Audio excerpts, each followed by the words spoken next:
네, 안녕하십니까. 한의학 박사 이병삼입니다. 여성질환의 한의학적 치료에 대해서 말씀을 나누고 있는데요. 지난 시간에 이제 산후풍에 대해서 얘기를 했습니다. 그러면 이제 오늘은 산후조리에 대해서 한번 얘기를 하도록 하겠습니다. 즉 이제 산후에 너무나 우리가 물을 너무 자주 썼다, 찬 기운에 노출이 됐다, 이런 경우에 이제 산후풍이 많이 오게 되는데, 그렇기 때문에 그런 걸 예방하기 위해서 먼저 조심을 해야 되겠고, 그런 게 왔을 때는 우리가 또 한의학적인 그런 치료를 통해서 잘 극복을 하라, 그런 말씀을 드렸습니다. 그럼 우리가 산후조리는 어떻게 되는 것이냐? 산후조리의 가장 큰 큰 강령은 두 가지라고 볼 수 있습니다. 우리가 요약을 하면 세술은 세부대에 붙는다, 이런 얘기가 있죠. 그래서 우리가 자궁이 굉장히 많이 커져 있지 않습니까? 우리가 자궁이 출산할 때 되면은 가로 세로 높이 10배씩 해서 거의 1000배가량이 커진다고 합니다. 용적이. 근데 우리가 애를 낳고 나면 바로 자궁이 확 줄어들어서 배가 쑥 꺼지냐? 그렇지 않습니다.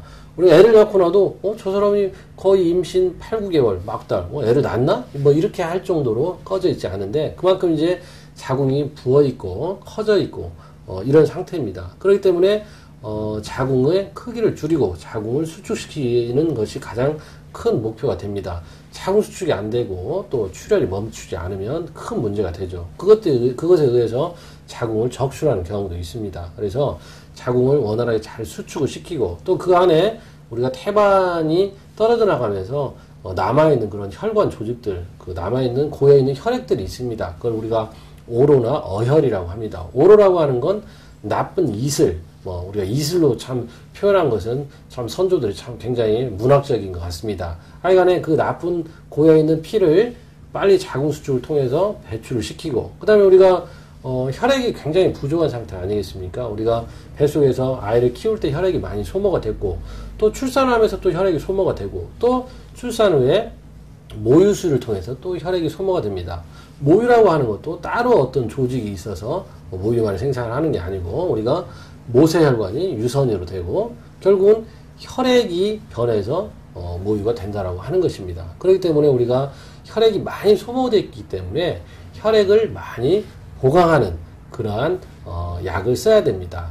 그 다음에 또 산후에는 어떻습니까? 몸이 많이 부어있고 체중이 많이 늘어있는 상황입니다. 그래서 우리가 산후조리를 할 때 비만에 대해서 꼭 우리가 생각을 해야 되는데, 비만에 대한 치료도 산후조리가 끝나는 시간을 100일로 보면 됩니다. 우리가 100일 잔치 하는 이유가 뭡니까?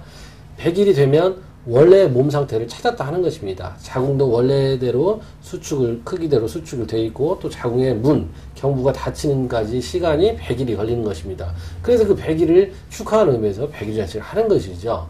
그렇기 때문에 우리가 그 100일까지는 어느 정도로 우리가 몸의 체중도 원래대로 돌아와야 된다고 하는 것입니다. 그래서 그것을 하지 않으면 생리도 잘 재개되지 않고, 또 그 비만이 해결되지 않아가지고 나중에 산후비만으로 이어지면 또 그것에 따른 우울증이나 관절 질환까지 오게 됩니다. 그래서 우리가 산후조리의 가장 큰 대강은 세술은 세부대. 그래서 자궁을 잘 수축하고 그 안에 있는 어혈, 오로를 잘 배출시키고, 또 신선한 혈액을 잘 채워주고, 또 몸 안에 있는 노폐물 이런 것들을 잘 배출시켜서 원래 몸 상태로 회복을 시켜주는 것이 산후조리의 큰 대강이 되겠습니다.